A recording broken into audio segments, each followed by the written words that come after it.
آداب، میں ہوں وسعت اللہ خان، میرے ساتھ ہیں زرار کھوڑ اور اسلام آباد سے جوائن کر رہے ہیں مبشر زیدی۔ بات یہ ہے کہ ہر 1-1.5 مہینے بعد ہمیں کوئی ایسا پروگرام کرنا پڑ جاتا ہے کہ ہمارے سر شرم سے نہیں اٹھ پاتے، ہمیں بولنا بہت بھاری لگتا ہے، لیکن وہ جو کہتے ہیں the show must go on، اس لیے اس مجبوری میں ہم اس دن بیٹھ جاتے ہیں۔ آج بھی کچھ ایسا ہی دن ہے، اس لیے کہ جو نیا ہفتہ شروع ہوا ہے، ظاہر ہے آپ کو پتہ ہے ہم منڈے کو آتے ہیں۔ سنیچر کو، یہ تو آپ سب جانتے ہی ہیں کہ سنیچر کو ضلع خانیوال کے میاں چنو علاقے کے تلمبہ میں کیا ہوا تھا، ایک شخص کو موب لنچنگ میں مار دیا گیا، توہین مذہب کا اور قرآن کی بے حرمتی کا الزام تھا اس پہ۔ ظاہر ہے اس کے کچھ 1.5 گھنٹے بعد وزیر اعظم کو تشویش ہوئی اور وہاں سے بیان جاری ہوا کہ زیرو ٹالرنس کا مظاہرہ کیا جائے گا جنہوں نے یہ گھناؤنی حرکت کی ہے، اور ان سے قانون کی پوری طاقت سے نمٹا جائے۔ یہ ہم نے بارہا یہ چیزیں سن رکھی ہیں۔ پولیس کہتی ہے کہ 102 افراد کو پوچھ گچھ کے لیے حراست میں لیا گیا، اس میں سے 31 مرکزی لوگ آئیڈینٹیفائی ہوئے جو باقی مجمع کو اشتعال دلا رہے تھے اور اینٹیں مار رہے تھے، سریے مار رہے تھے اور ڈنڈے مار رہے تھے اس لٹکے ہوئے شخص کو جو درخت سے لٹکایا گیا تھا۔ ایف آئی آر پولیس کی مدعیت میں کٹی، اس لیے کہ کوئی عام شہری تو ظاہر جرت نہیں کرے گا ایسے واقعات کی ایف آئی آر کٹوانے کی۔ تو اس کے مطابق جب پولیس گاؤں پہنچی تو بندھے ہوئے شخص کو تشدد کا نشانہ بنایا جا رہا تھا۔ 200 سے 300 کا مجمع موجود تھا، ان میں سے 33 لوگوں جو ہیں سریوں، ڈنڈوں اور اینٹوں سے اس شخص کو مار رہے تھے۔ مارنے کے بعد اس کی لاش، جو پہلے اسے زندہ تھا تو درخت سے باندھا گیا تھا، پھر اسی درخت سے اس کی لاش لٹکا دی گئی۔ پولیس کو یہ لاش حاصل کرنے میں کئی گھنٹے لگے، اس لیے کہ مجمع بہت مشتعل تھا، اتنا مشتعل کہ وہاں جو پولیس اہلکار تھے ان میں سے 2 زخمی بھی ہو گئے تھے، ایک بتایا جاتا ہے کہ اسے کچھ زیادہ زخم آئے۔ بی بی سی کی ایک رپورٹ پڑھ رہا تھا میں شام گئے، اس کے مطابق مزید تفصیلات جو ہمارے سامنے آئی ہیں وہ یہ ہیں کہ جو مقتول تھا اس کا نام مشتاق تھا، اس کا ایک بھائی ہے ذوالفقار احمد۔ اس نے بتایا کہ جب اسے غسل دیا جا رہا تھا میت کو تو اچانک اسے احساس ہوا کہ میرے بھائی کے دونوں ہاتھوں کی یعنی 10 کی 10 انگلیاں ٹوکے سے کاٹ دی گئیں اور چہرے کا حلیہ بگاڑ دیا گیا۔ ذوالفقار احمد کا کہنا ہے کہ مشتاق 17 سال سے اسکیزوفرینیا کا شکار تھا۔ علاج کے لیے ہم نے 9 ایکڑ زمین بیچ دی مگر بہتری نہیں آئی اور تنگ آ کے پھر ہم نے اس کا علاج چھوڑ دیا۔ اس کی بیوی اور 2 بچے بھی ظاہر ہے اس سچویشن سے تنگ آ گئے اور اسے چھوڑ کے چلے گئے۔ یہ جو مشتاق تھا بقول ذوالفقار احمد کے گھومتا رہتا تھا، کہیں ادھر ادھر نکل جاتا تھا، 10-15 دن، مہینے 1.5 مہینے بعد واپس آتا تھا، 5-6 دن رہتا تھا اور جاتے ہوئے کہتا تھا 100 روپے دے دو۔ تو ذوالفقار نے پوچھا ایک دن کہ یار تو 100 روپے کا کرے گا کیا؟ کہنے لگا سگریٹ پیوں گا۔ اس نے 100 روپے دیا، وہ نکل لیا۔ تو ذوالفقار یہ بتاتے ہیں کہ ابھی کوئی 15-20 دن پہلے وہ میرے یہاں آیا تھا، 5-6 دن رہا اور 100 روپے مانگ کے چلا گیا۔ پھر اس کے بعد وہ اپنی بہن کے گھر پہ رہا 6 دن اور اس سے بھی 100 روپے لے کے کہیں چلا گیا۔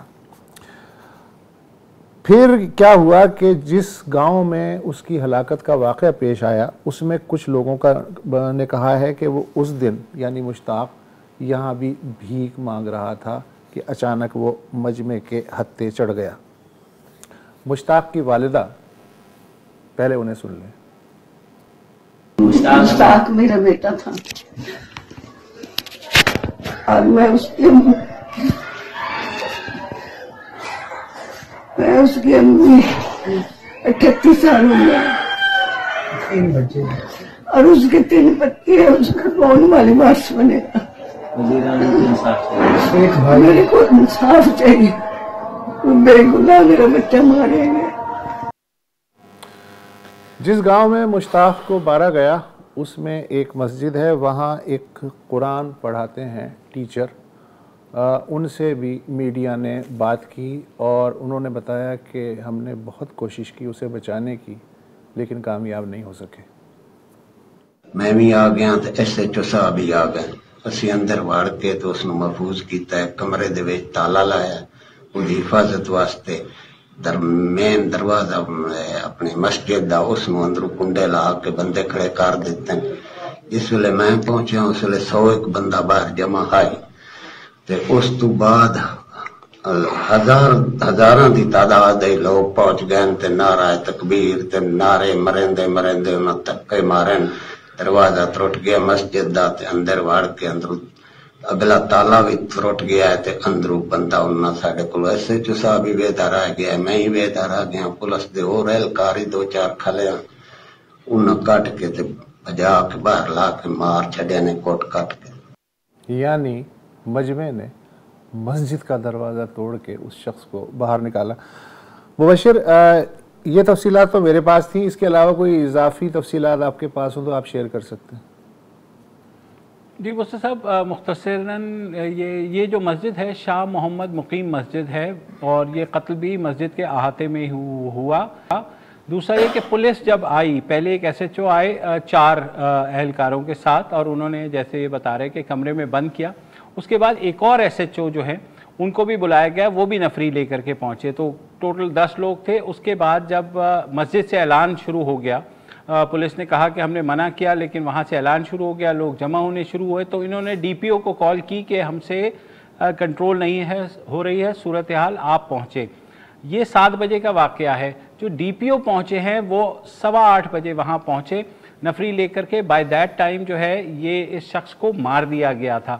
تو یہ تھوڑی سی چیزیں ہیں جو میرے خیال میں بتانا تھا مجھے، میرے خیال میں باقی جو ہے باقی وہی ہے کہ اتنے لوگ گرفتار ہوئے ہیں، وہی آپ نے وہی ایس او پی جو ہوتا ہے، زیرو ٹالرنس۔ میں کہتا ہوں کہ آپ کو شکر ادا کرنا چاہیے، پتہ ہے، کیونکہ اس واقعے کے ایک دن بعد فیصل آباد میں کیا ہوتا ہے، فیصل آباد میں ایک بار پھر الزام، ایک افواہ پھیلتی ہے کہ ایک شخص ہے جس نے قرآن کی بے حرمتی کی ہے۔ ایک مجمع آ جاتا ہے، اینٹیں، سوٹیاں، پتھر وغیرہ وغیرہ وغیرہ، لیکن خوش قسمتی سے اس سے پہلے پولیس کو اطلاع مل جاتی ہے، اور اس کیس میں تو چلے کچھ اور ہوا ہے، پولیس وہاں کر پہنچ کر اس کو اور اس کے گھر والوں کو کسی محفوظ مقام تک پہنچا دیتی ہے۔ وہاں پر بھی یہی خبر آ رہی ہے کہ ان کا بھی ذہنی توازن غلط ہے۔ یہ جو ہوا ہے میاں چنو میں، اور آج اگر یہ نہیں بچتا تو آج ہم 1 نہیں 2 قتل کی بات کر رہے ہوتے۔ 10 ہفتے نہیں ہوئے سیالکوٹ کو، اور آپ کو یاد ہوگا جب ہم نے سیالکوٹ پہ بات بھی کی تھی تو کیا کہا تھا کہ چند دن، ہفتوں یا مہینوں کی بات ہے، چند دن، ہفتوں یا مہینوں کی بات ہے، یہ بار بار 2.25 مہینے بعد ہو گیا۔ بار بار کیوں ہوتا ہے؟ دیکھیں، مثالی کارروائی، آپ ہزاروں بندوں کو سولی پر لٹکا دیں، اس وقت تو آپ کے پاس کوئی ایسا بندہ بھی نہیں ہے جس کو آپ سرٹیفکیٹ آف اپریسیشن دکھا کر فوٹو آپ کرا سکیں کہ جی یہ ہوتا ہے اصل پاکستانی اور اصل مسلم۔ زرار، جو سیالکوٹ کی میں اپڈیٹ آپ کو دے دوں، وہ سب نے اشارہ کیا، اس وقت تقریباً 10 ہفتے گزر چکے ہیں اس واقعے کو، 3 دسمبر کا یہ واقعہ تھا۔ اب تک اس واقعے کا چالان پیش نہیں ہوا ہے، جس کے بارے میں کہا گیا تھا کہ سوئفٹ جسٹس ہوگا، فوری انصاف ہوگا۔ پولیس نے ابھی تک چالان پیش نہیں کیا گیا۔ آج بھی ہیئرنگ ہوئی جب اس کی 88 لوگ آئے، اور اس کے بعد جج صاحب نے جو ہے 14 دن کا اور ریمانڈ دے دیا، یعنی 2 ہفتے مزید، تو 12 ہفتے، اور پولیس کا بھی کچھ پتہ نہیں ہے کہ وہ چالان کب پیش کرے گی۔ تو یہ طریقہ کار اچھا، وزیر اعظم کا جو ہے وہ بڑا اچھا ہے عزم کہ جی زیرو ٹالرنس۔ جب سیالکوٹ کا واقعہ ہوا سری لنکن کا، تب بھی زیرو ٹالرنس تھی، خانے وال کے واقعے میں بھی زیرو ٹالرنس ہے، لیکن کم از کم یہ ماننا پڑے گا کہ ایک فریق جو ہے ضرور زیرو ٹالرنس کا مظاہرہ کر رہا ہے۔ اگر سیاست نہیں کر رہی ہی تو ہجوم کر رہا ہے، تو کم از کم ایک فریق تو کر رہا ہے نا۔ اچھا، جب یہ سیالکوٹ میں سری لنکن شہری مارا گیا تھا تو اس وقت ہم نے، شاید ناظرین آپ کو یاد ہو کہ بہت معروف اسلامی اسکالر ہیں ڈاکٹر خالد ظہیر، उनसे हमने बड़ी तफसीली बात की और ये भी पूछा था कि हम ऐसे कैसे हो गए, क्या किया जा सकता है। सुनिए क्या कहा था उन्होंने। ये जो हमारे यहाँ एक फिजा बनी है ना, इसके बहुत से नुकसानात हुए हैं। शायद जो सबसे बड़ा नुकसान हुआ है वो ये हुआ है कि हम खुलकर बात भी नहीं कर सकते, इसलिए कि मैंने ये देखा है कि किसी न किसी दर्जे में सभी लोग डरे जी। और जब तक खुलकर बात ना हो उस वक्त तक बात समझ में नहीं आती। जब हम बात करेंगे तो गलती भी होगी, मगर यहाँ तो गजब ये है कि गलती का मतलब है कि आप इस जहान फानी से फारिग किए जा सकते। जी। तो गुजारिश ये है कि उलमा को अगर मैं अलाउंस दूं तो मैं कम से कम ये बात कह सकता हूं कि वो बिल्कुल कंफ्यूज्ड है। यानी हमारे यहाँ अनफॉर्चुनेटली दीन के मामले में जिसको कहते हैं ना क्लैरिटी ऑफ थिंकिंग, जज्बात हैं, जज्बात का बेपनाह इस्तेमाल है, तासुबात हैं, अपने अपने ग्रोहबंदियां हैं। वो अजीब सी बात यह है कि कुरान मजीद को हमारे यहाँ लोग गौर से पढ़ते ही नहीं। कुरान मजीद से ये बात बिल्कुल वाज़ेह होती है कि जिसको आप ब्लास्फेमी कहते हैं, गुस्ताखी, इसकी कोई सजा नहीं है। बल्कि अगर आप मुझे इजाजत दें जी। तो मैं गुजारिश करूं कि इसकी सजा हो भी नहीं सकती। वजह यह है कि अगर ब्लास्फेमी की सजा है तो फिर कुरान मजीद में कंट्रडिक्शन है। उसकी वजह यह है कि कुरान ये दावा कर रहा है कि ये किताब अल्लाह की किताब है और तमाम इंसानों के लिए आई है। नबी अकरम सल्लल्लाहु अलैहि वसल्लम सिर्फ मुसलमानों के लिए नबी और रसूल बनाकर नहीं भेजे गए, बल्कि इंसानियत के लिए आप नबी रसूल बनाकर भेजे गए हैं, रहमतुल लिल आलमीन है। और कुछ अल्लाह ताला ने तकसीम यूं की स्कीम में कि हम जैसा कि जानते हैं तो लगभग 22% लोग हैं जो मुसलमान हैं और कोई 77-78% हैं जो गैर मुस्लिम। अब ये गैर मुस्लिम हैं, इनको हमें नबी सल्लल्लाहु अलैहि वसल्लम के पैगंबर बरहक होने की दावत देनी है। जब हम दावत देंगे तो लोग सुनकर जाहिर है कि फौरन तो नहीं मान लेंगे जी। सवाल एतराज करेंगे, सख्त एतराज करेंगे, उनका हक है, इसलिए कि वो मुसलमान तो नहीं पैदा हुए। अगर आप ये बात मशहूर कर दें कि अगर किसी ने मेरे दीन के बारे में, मेरे पैगंबर के बारे में जरा कोई सख्त बात की कि जो मुझे ब्लास्फेमी लगी, तो मैं तो उसको खत्म कर दूंगा।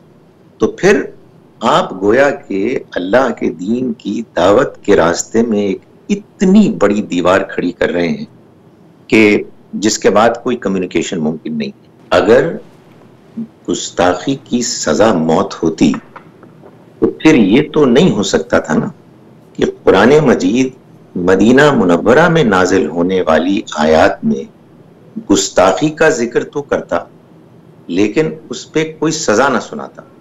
अगर अल्लाह ताला का ये मंशा था तो ये मंशा सबसे ज्यादा वाज़ेह और दो टोक अंदाज में कुरान मजीद में बयान होना था। मैं समझता हूँ कि जैसा कि मैंने पहले गुजारिश की थी कि हमारे यहाँ जो इंटॉलरेंस के नतीजे में गुफ्तगू करने पर एक तरह से पाबंदी सी लग गई है, उसको ख़त्म करना चाहिए और एक अच्छे सलीके से डायलॉग करने का एक चर्चा होना चाहिए, तरबियत देनी चाहिए स्कूल्स में, कॉलेजेस में, मदारिस में। और एक बहुत अहम चीज़ जो हमारे मुल्क में बहुत कम है वो है डाइवर्सिटी को प्रमोट करना। ये जो होती है ना इंसानियत, एक ही माहौल, एक ही नैरेटिव बार बार हैमर किया जा रहा है, उससे लोगों को गलतफहमी होती है कि शायद दुनिया में एक ही बात सही है, बाकी सब बातें गलत हैं, और कुछ एक ही तरह के लोग अच्छे होते हैं, बाकी सब बुरे होते हैं।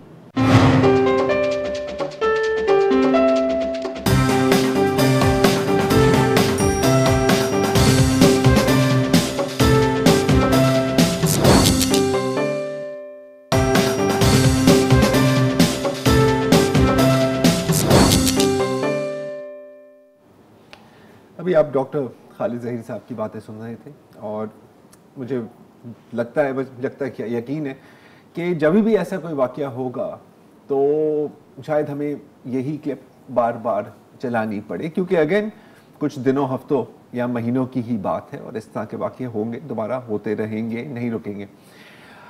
और मुझे पता है कि कोई फ़ायदा भी नहीं है इस क्लिप को चलाने का, क्योंकि क्या ये अल्फाज, क्या ये सोच उन लोगों तक पहुंच रही है जो इतनी बेदर्दी से एक इंसान की जान ले सकते हैं? नहीं पहुंच रही।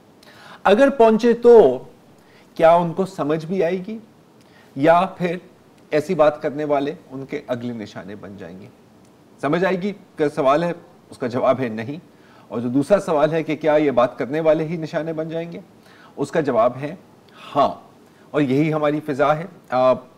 अगर आप खुदकुशी करना चाह रहे हैं और आप में इतना दम नहीं है कि आप बंदूक लोड करके अपने सर पर रख के गोली चलाएं, या आप जहर खाने से डरते हैं, तो शायद खुदकुशी करने का बेहतरीन तरीका इस मुल्क में यही है कि आप किसी को कहें कि आप मेरे खिलाफ एक अफवाह फैला दें, कहीं से अनाउंसमेंट करा दें और मॉब आपका काम खुद कर लेगा।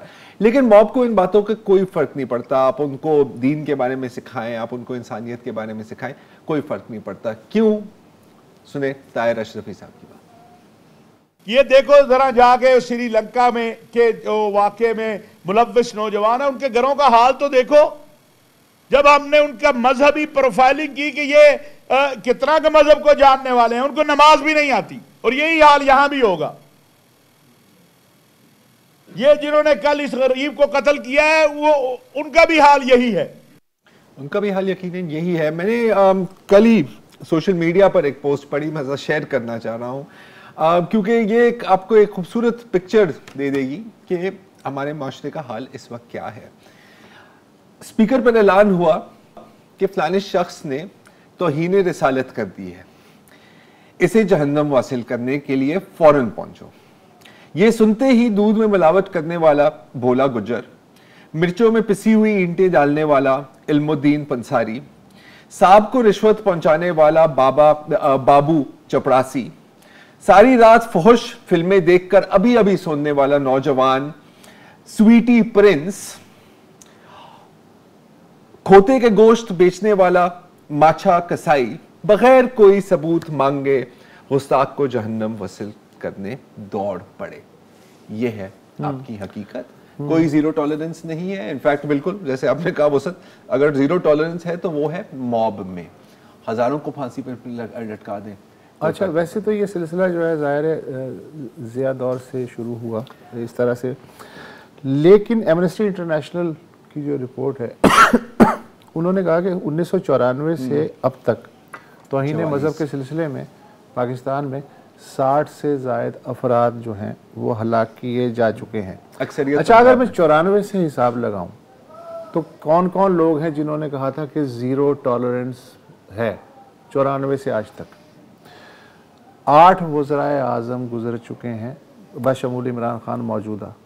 94 से आज तक 8 वज़राए आज़म, 6 सदूर ममलिकत गुजर चुके हैं और इन समेत जो इस वक्त मौजूद हैं, और ये सिलसिला पूरी आबोताब के साथ ज़ीरो टॉलरेंस के हवाले से चल रहा है।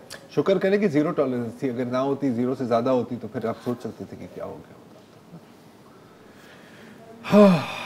जी मुबशिर, कुछ है आपके पास कहने के लिए? क्योंकि मुझे तो लग रहा है कि रद्द-ए-अमल जो रियासत का आता है, क्योंकि जो प्रियंका का जब कत्ल हुआ था, आपको पता है रियासत एक दफ़ा अब हम नहीं छोड़ेंगे, ज़ीरो टॉलरेंस, और फिर उन्होंने देखा कि क्या किया जाए। तो आपको याद होगा हर तरफ से आवाज़ आई कि वो पैगाम पाकिस्तान दहशतगर्दी के खिलाफ वो जो है ना वो किया था, उसको ज़रा उस पे से गर झाड़ के और आप ज़रा उसे सामने लाएं और उसको प्रोमोट किया जाना चाहिए। उस वक्त भी हमने कहा था कि भाई ये पैगाम पाकिस्तान किसी और मकसद के लिए था, आपने उसके लिए दहशतगर्दी को कंट्रोल करने के लिए अगर कोई बनाया था वो इस पे अप्लाई नहीं होता। दोनों बहुत मुख्तलिफ चीज़ें हैं, लेकिन उस वक्त भी रियासत को ये बात समझ नहीं आई थी और उनका ये ख्याल था कि नहीं जनाब, यही आपको याद होगा इस्लामी आइडियोलॉजी काउंसिल से लेकर तमाम मुफ्तियान कराम से लेकर और तमाम हुकूमती वज़रा ने कहा कि जनाब पैगाम पाकिस्तान, हालांकि उसके अंदर कोई ऐसी चीज़ नहीं है जो इस तरह के जो मॉब लिंचिंग या वायलेंस को देखे। वो एक टोटल डिफरेंट एटमॉस्फेयर में दहशतगर्दी के जब हम शिकार थे, वो उस मकसद के लिए बनाया गया था। और तो इसका मतलब है कि बिल्कुल कोई उनके पास ना कोई प्लान है, और अब जैसे हमने शुरू में कहा कि ये सिलसिला अब चलता रहेगा, बस कल किसकी बारी है, हमारी या किसी और की, सबके घर जलेंगे। क्योंकि जिस तरीके से इस वायलेंस को सपोर्ट मिली माजी में आपने देखा धरनों के अंदर, और डिस्पाइट द फैक्ट जब पुलिस वाले शहीद हो गए, पुलिस वाले शहीद हो गए, तो बजाय इसके कि आप जो नेशनल सिक्योरिटी कमेटी हमारी सबसे बड़ी सिविल और मिलिट्री जो फोरम है, उसने कहा हम नहीं बर्दाश्त करेंगे ऐसा, और अगले ही दिन लेट गए। अगले ही दिन जो है बीच में पड़े मुफ्ती मुनीबुर रहमान साहब, और सब हॉन्की डोरी हो गया और कहा जनाब बिल्कुल सब ठीक है और ये होगा और लोगों को छोड़ दिया जाए। तो जब प्लान ही नहीं है तो बात यही है कि एंड में इंतजार करें पता है कब किसकी बारी आती है। मुबश्शिर, आपने एक इंटरेस्टिंग पॉइंट एक ज़हन में ख्याल आया कि एक टर्म होती है एक्सेप्टेबल कैजुअलिटीज, ठीक है, कि जैसे आपने कोई अस्करी कार्रवाई की तो आपको पता है कि यार देखो एक नेशनल इंटरेस्ट, अपने इंटरेस्ट को अचीव करने के लिए कहीं कहीं कोई ना कोई कैजुअलिटीज हो जाती है। मेरा ख्याल है कि जो मुश्ताक जैसे लोग हैं, प्रियंका कुमारा तो चले श्रीलंकन थे, ये एक्सेप्टेबल कैजुअलिटीज हैं हमारे लिए। क्योंकि मकसद क्या है? मकसद ये है कि ये जो खौफ का हथियार है, इसको आप कहीं कोने में तो नहीं रख सकते ना, बड़ी काम की चीज है ये कभी भी आप इस्तेमाल कर सकते हैं ना। जी वो हाँ, अच्छा, फुल फोर्स ऑफ लॉ मुझे बहुत मजे मतलब सुबह से मैं अटका हूँ, जीरो टॉलरेंस के मजे ले रहा हूँ, फुल फोर्स ऑफ लॉ के मजे ले रहा हूँ। देखो कवानीन का अगर आप मुताला करें तो मुतजाद कवानीन एक ही किताब में मौजूद है जी। अब मैं यहाँ कंफ्यूज होता हूँ कि कौन से कानून की फुल फोर्स इस्तेमाल की जाएगी। एक की तो हो रही है, दूसरे की उस पर कैसे की जाएगी, एक ही बुक में है। दूसरी बात यह कि ताहिर अशरफी, आप कह रहे हैं कि हुकूमत के पास प्लान नहीं है, हुकूमत के पास बड़ा तफसीली प्लान है। मुबश्शिर तुम भी सुनो, ताहिर अशरफी की जो हमने ये चलाई कि जी इन लोगों को कुछ नहीं पता था, जो लिंचिंग में मौजूद थे, इनको दीन वीन का कोई शऊर नहीं है। तो उनसे किसी ने पूछा जी अब क्या है लाए अमल, उन्होंने कहा जी बिल्कुल अब यह है कि हम उलमा ने मिलकर फैसला किया है कि लोगों को रवादारी का दर्स देंगे और खुसूसी जो है वो खुतबात जो है जुमे को दिए जाएंगे। प्लान तो है ना, बिल्कुल।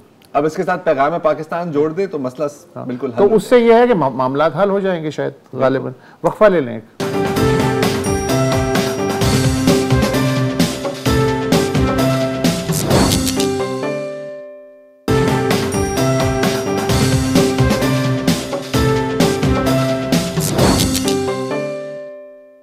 Welcome back. और ब्रेक से पहले वो सब बात कर रहे थे full force of the law की, तो ये भी आप कहानी आप सुन लें। 15 जुलाई 2016 को फौजिया अजीम, जिनको हम कंदील बलोच के नाम से जानते थे, कि भाई वसीम अजीम ने उनको नींद की गोलियां खिलाने के बाद गला घोंट कर कत्ल कर दिया। मोहम्मद वसीम ने फिर इसके बाद जब गिरफ्तारी हुई तो मोहम्मद वसीम ने खुद इस जुर्म का इतराफ भी किया। उनकी ज़बानी ही सुन लीजिए।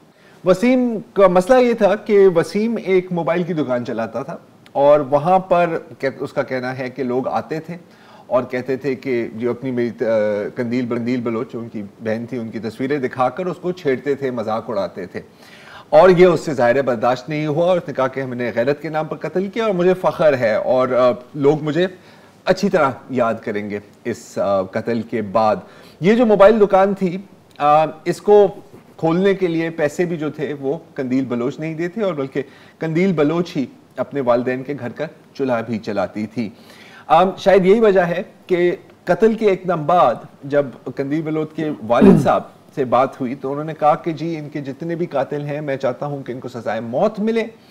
और फिर जब इनके बेटे का नाम सामने आया तो उन्होंने कहा कि इसको गोली मार देनी चाहिए, he should be shot on site. लेकिन फिर साल जैसे गुजरे, केस जैसे चला, तो 2019 तक इन सब का मूड थोड़ा बदल गया था। 2019 में कंदील के वालिदैन और मोहम्मद अजीम के वालिदैन ने एक माफीनामा पेश किया और कहा कि जी हम अल्लाह वास्ते अपने बेटे को माफ करते हैं। लेकिन इस दौरान एक और चीज हुई थी। कंदील बलोच के कत्ल के 3 माह बाद एक तरमीम आई कानून में This is Criminal Law Amendment, Offences in the Name of Honor Act 2016, और इसमें एक बहुत अहम जो लूप होल था इस कानून में, उसको बंद करने की कोशिश की। वो लूप होल ये था कि अक्सर आपको पता है कि गैरत के नाम पर जो कत्ल होते हैं, जिसको हम गलत बोलते हैं मेरे ओपिनियन में ऑनर किलिंग कहते हैं, उसमें अगर बेटे ने कत्ल किया तो बाप माफ कर देगा उसे, अगर भांजे ने कत्ल किया मामा माफ कर देगा, and so on and so forth. तो कंदील की बलोच के कत्ल के बाद एक मुहिम चली और इसमें एक तरमीम लाई गई कि अब रियासत मुद्दई बनेगी ऑनर किलिंग केसेस में, और माफी का दरवाजा हमेशा हमेशा के लिए बंद किया जाएगा। 2019 में जो केस चला उसमें कोर्ट ने भी यही फैसला दिया और ने कहा कि नहीं, माफी की कोई गुंजाइश नहीं है, ये केस चलेगा अपने अंजाम तक।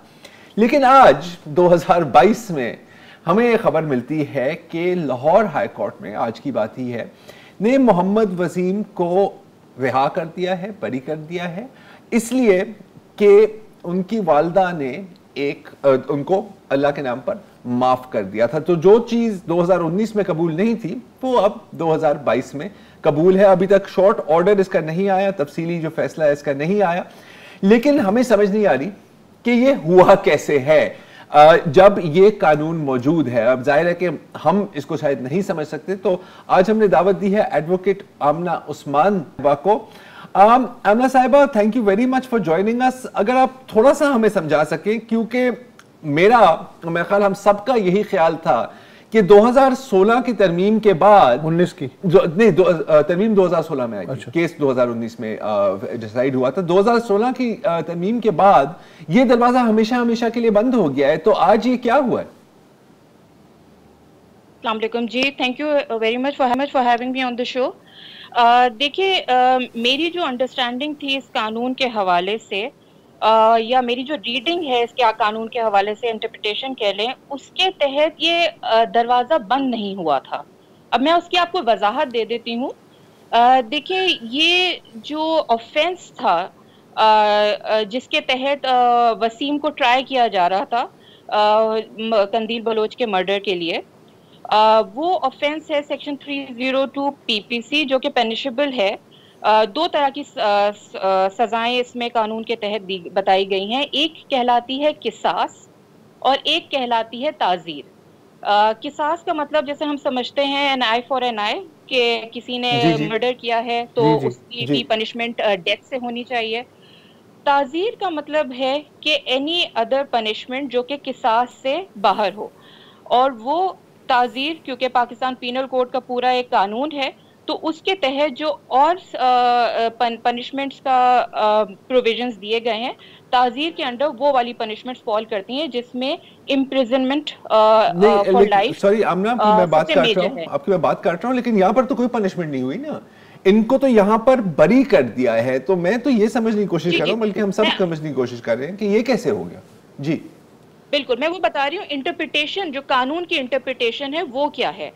अच्छा, अब जो ये कानून आया 2016 में, इससे पहले 2006 में भी कानून आया था, 2011 में भी कानून आया था और 2016 में भी कानून आया था, जिसने ऑनर किलिंग के इशू को मॉडिफाई किया था। वो सब एक टर्म ऐड करते हैं, फसाद फिल अर्ज, जिसके तहत फसाद फिल अर्ज, जिसके तहत ऑफेंसेस जो ऑनर किलिंग के हैं वो पाकिस्तान पीनल कोड में बड़े वाज़ेह तौर पे डिफाइंड है। जो अमेंडमेंट आई 2016 में, जिसका हम एक पर्टिकुलर प्रोविजन पढ़ते हैं, जिसके तहत हमें ये लगता है कि कंपाउंडिंग ऑफ द ऑफेंस या माफ करना मर्डर को on the basis of honour killing वो एग्जोनरेट कर दिया गया है या वो एग्जेम्प्ट कर दिया गया है, वो गलत है। बात उस प्रोविजन में ये लिखी गई है कि अगर कोई भी ऑफेंस कमिट होता है जो किसास में फॉल करता है और वो अगर किसास से कंपाउंड हो जाता है, तो ज्यादा से ज्यादा उसकी पनिशमेंट ताजीर रहेगी for the purposes of honour killing. ठीक है, तो वो जो पर्टिकुलर प्रोविजन है वो ये कहता है कि अगर आपने किसास के तहत आपको वेवर मिल भी किया है तो आपको ताजीर के तहत आपकी पनिशमेंट खत्म नहीं होगी। हम उसकी जो रीडिंग कर रहे हैं वो इसको इस तरह से रीड कर रहे हैं कि जैसे ऑनर किलिंग के ऑफेंस को की कंपाउंडिंग को मना कर दिया गया है। अब ये बात फर्दर इस तरह से वाज़ेह होती है कि जिस प्रोविजन के तहत माफीनामा दिया जाता है या माफ करने का इख्तियार है कोर्ट को, वो है एक हमारे क्रिमिनल प्रोसीजर कोड में सेक्शन 345 है। उसके अंदर 2006 में एक अमेंडमेंट आई थी जिसके तहत एक 2A का प्रोविजन ऐड हो गया था, जो कि बड़े वाज़ेह तौर पे ये कहता है कि ये ऑफेंस जो कि कारोकारी या सियाकारी या किसी और कस्टम के तहत किए जाते हैं वो वेव भी किए जा सकते हैं, कंपाउंड भी किए जा सकते हैं। लेकिन जो स्ट्रिक्टनेस उस प्रोविजन में डाली गई है वो स्ट्रिक्टनेस ये है कि subject to the conditions of the court, जो कि कोर्ट सही समझती है। आमना साहिबा सॉरी वक्त कम है, बस एक आखिरी सवाल आपसे है, मैं वाज़ेह कर दूं, तो क्या यहाँ पे मुमकिन है कि यहाँ पर कोर्ट ने फैसला किया है कि कत्ल तो है लेकिन ये ऑनर किलिंग का कत्ल नहीं है, चुनाचे इसको माफ किया जा सकता है, ये मुमकिन है? नहीं, ये मुमकिन नहीं है। देखिए, मुझे जजमेंट नहीं आई है तो मैं कुछ क्लैरिटी के साथ नहीं कह सकती। जब कोई भी ऑफेंस को कंपाउंड किया जाता है तो उसमें ये नहीं कहा जाता कि ये शख्स ने नहीं किया ये ऑफेंस, ये बात नहीं की जा सकती। ये बात गिवन होती है कि ये पॉसिबिलिटी है on the basis of the evidence कि ये ऑफेंस हुआ हो और इसी शख्स ने ये मर्डर या जो अभी ऑफेंस है वो किया हो, बट जो उसकी पनिशमेंट है वो नहीं मिलेगी क्योंकि उसके लीगल एयर्स ने, विक्टिम के लीगल एयर्स ने माफ कर दिया है। तो हम यहाँ पे ये नहीं कहेंगे कि ऑनर किलिंग नहीं हुई है, हम ये कहेंगे ऑनर किलिंग हुई है। बहुत शुक्रिया आमना, सॉरी वक्त कम है, समझ मुझे अभी भी नहीं आ रही। हाँ नहीं, लेकिन मेरा ख्याल है कि जब एक फैसला सामने आएगा, मुझे जरा सिर्फ एक सतर ऐड कर दूं। मेरी जो वकील से बात हुई है कंदील बलोच के जिसने कत्ल किया भाई के वकील सरदार महबूब से, उनका ये कहना था कि इस केस का मुद्दई क्योंकि मर गया जो वालिद था, लिहाजा फिर वालदा ने उसे माफ़ कर दिया। जज ने उसके इस्तदलाल को कबूल किया है। लेकिन अब ये चीज़ जो है ये 2 रोज़ के बाद जब जजमेंट आएगी तभी तय होगा कि जज ने कैसे माना है उसके इस्तदलाल। ठीक है, तो फिर आगे 2 दिन बाद ही इसको देखते हैं और अभी के लिए वक्फा ही ले लेते हैं।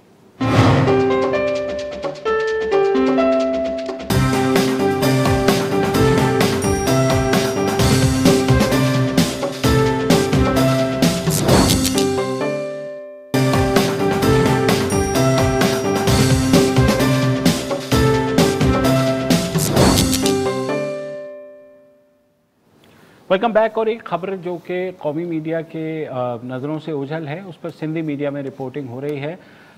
3 रोज़ से जो कौमी शाहराह है वो बंद है काजी अहमद के मकाम पर, और उसकी वजह यह है कि ज़िला नवाबशाह में ज़मीन के तनाज़े पर 6 अफराद हलाक हुए हैं, जिनमें एक SHO भी शामिल है। और मक़तूलीन ने इस वक्त लाशों समेत जो है कौमी शाहराह पर धरना दिया हुआ है और कहा यह है कि इल्ज़ाम आयद किया है कि ये जो कत्ल किए हैं ये जरदारी बरादरी ने किए हैं, जिससे सदर मुमलिकत का भी ताल्लुक़ है। तो ये कहा गया कि 2 रोज़ कबल एक बन भाई है जो मिर्ज़ापुर थाने की हदूद में, वहाँ पर ये इनके दरमियान आर्म क्लैश हुआ है। जो ज़िला कच्चे की ज़मीन है वहाँ पर ये कहा जा रहा है भंड बरादरी की जानिब से कि जरदारी बरादरी ने वहाँ कब्ज़ा करने की कोशिश की जहाँ पर वो जो है अपनी फसल काश्त करते हैं, और जब वो वहाँ पहुँचे तो उसके बाद वहाँ फायरिंग हुई। उसकी फुटेज भी सोशल मीडिया के ऊपर वायरल है और वहाँ पर कम से कम 6 अफराद जिसमें एक SHO भी शामिल है वो कत्ल हो गए। और ज़्यादातर जो मक़तूलीन हैं उनका ताल्लुक़ भंड बरादरी से है, लिहाजा उनका इल्ज़ाम यह है कि जरदारी बरादरी ने वहाँ पर फायरिंग की है। ये तनाज़ा जो है ये 2009 से चल रहा है। अच्छा, जो कच्चे की ज़मीन है ये बेसिकली स्टेट लैंड है, ये किसी की ज़मीन नहीं होती। 2009 से ये सिलसिला शुरू हो रहा है और दोनों कबाइल के दरमियान ये तनाज़ा है। दोनों इसकी मिल्कियत जो है उसका दावा करते हैं कि यहाँ पर जो है हमारी मिल्कियत है। और उसके बाद जो हुआ ये है कि इस सारी सूरत हाल में एक जिरगा भी बैठा था गुज़िश्ता बरस, और जिस पर ये बैठने के लिए कि इनका तनाज़ा हल किया जाए, मगर वो हल नहीं हो सका और ये मामला अदालत में चला गया और अभी तक अदालत में है। मगर हुआ ये है 12 फरवरी को कि वहाँ पर ये इत्तला आई बकौल भंड बरादरी के कि वहाँ पर जो जरदारी बरादरी के लोग हैं वो वहाँ जो सरसों की फसल है वो काट रहे हैं اور وہاں زمین پر قبضہ لے رہے ہیں.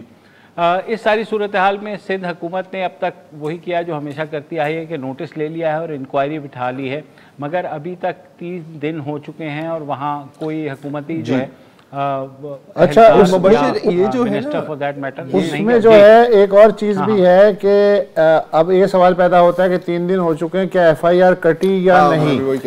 تو اطلاعات یہ ہیں, اگین میں 100% تصدیق نہیں کر سکتا, لیکن بہرحال جو اطلاعات ہیں کہ بھنڈ برادری کی طرف سے رضا بھنڈ اور دیگر جو ہیں وہ قاضی احمد پولیس اسٹیشن گئے تھے اور انہوں نے کہا جی ایف آئی آر میں فلاں فلاں کے نام لکھیں. اچھا ان فلاں فلاں میں کون تھے؟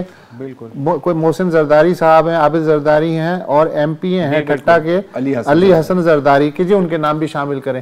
اب پولیس جو ہے وہ کہہ رہی ہے کہ بھئی ان کے نام کیوں شامل کریں, تو انہوں نے کہا جی ہم ایف آئی آر ہی نہیں لکھواتے تو ہم جو ہے دھرنا دیں گے. ایس ایس پی جو ہے اسد شاہ, ان کا یہ کہنا ہے کہ 16 لوگ گرفتار تو ہوئے ہیں لیکن معاملہ بات چیت سے سلٹانے کی کوشش ہو رہی ہے. اچھا ان کا یہ بھی کہنا ہے وسعت کہ یار ان سب کے آپ ایم پی علی حسن زرداری کا نام ڈالیں گے تو ایف آئی آر کمزور ہو جائے گی, یہ بھی ان کا کہنا ہے. اچھا یہ جو واقعات ہیں نا مبشر اور وسعت, آپ تو اچھی طرح سے جانتے ہیں, یہ سندھ میں ان علاقوں میں معمول ہے.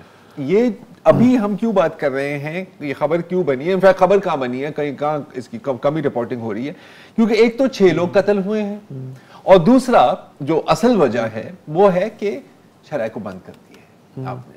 ادروائز جیسے اس طرح کے جو واقعات ہوتے ہیں اور یہ ہر مہینے ہر 2-3 ہفتوں کے بعد ہوتے ہیں, اس میں کوئی اکا دکا بندہ قتل ہوتا ہے, شاید موقع پہ یا شاید بعد میں نہیں وہ ہوتے ہیں. میں بات کر رہا ہوں ان کی جن کا ٹکٹ ہی نہیں چلتا نا, جن کی ایک کالم بھی نہیں بنتی. ہو سکتا ہے کسی سندھی اخبار کے اندر والا ایک کالم بنے, اور ہمیشہ یہی ہوتا ہے کہ ایک پارٹی جو ہوتی ہے وہ اپنے نام کا استعمال کر کے اور نام کے ساتھ ظاہر اسلحہ اور بندے لا کر دوسری جو کمزور پارٹی ہے اس کے اوپر اپنی منمانی کراتی ہے. یہ بہت پرانا سلسلہ ہے اور یہاں پر کیونکہ زرداری قبیلے کا بھی نام ہے, اور اس کا یہ مطلب نہیں ہے کہ کوئی آصف علی زرداری نے ان کو کال کر کے ڈائریکٹ کیا ہے, نام ہی کافی ہوتا ہے زیادہ تر لوگوں پہ. ایس ایچ او اور ایس ایس پی لیول کے لیے تو یہی بہت ہے کہ سر آپ آئے ہیں ہمارے پاس. ناظم جوکیوں کا کیس آپ کے سامنے ہے سر, کوئی ہتھ کڑیاں نہیں ہے, بندہ یوں آرام سے جا رہا ہے. ایک تو اکارڈنگ ٹو رپورٹس دبئی میں بیٹھے ہوئے ہیں, اس کیس کا بھی وہی انجام ہوگا. اس میں ظاہر ہے کہ سندھ کی جو نیشنلسٹ پارٹیز ہیں وہ بھی اس میں شامل ہو گئی ہیں, کہہ رہے ہیں کہ شٹ ڈاؤن اسٹرائک ہوگی and so on and so forth. ہوگی نہیں ہوگی, ایک چیز تو میں گارنٹی کے ساتھ کہہ سکتا ہوں, گارنٹی کے ساتھ, کہ ایونچولی کچھ بھی نہیں. جو سٹیٹس کو ہے, اب 5 بندے قتل کر دیے نا, میسج پہنچ گیا ہے, کافی ہے, یہ اس سے آگے کچھ کرنے کی ضرورت نہیں ہے. جی ایس ایچ او بھی تو قتل ہوا ہے, کم از کم پولیس کو اسی کا خیال کر کے جو ہے مقدمہ تو درج. یار پنجاب میں 8 پولیس والے مرے تھے, آپ جب انکوائری, ابھی ہم بات کر رہے ہیں, پنجاب میں 8 پولیس والے شہید ہوئے تھے, کیا ہوا تھا؟ کتنے ایف آئی آر ہوئے؟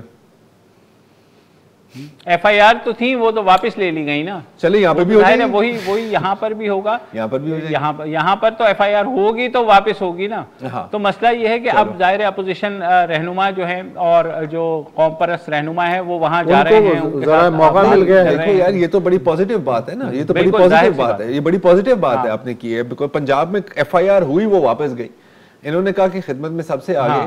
ایف آئی آر ہی نہیں کرتے, واپس لینے کی کوئی چیز ہی نہیں ہوگی, بات ہی ختم ہوگی. بالکل ایسا ہی ہے. اور اس کے ساتھ شو بھی ہمارا ختم ہوتا ہے. اجازت دیجیے.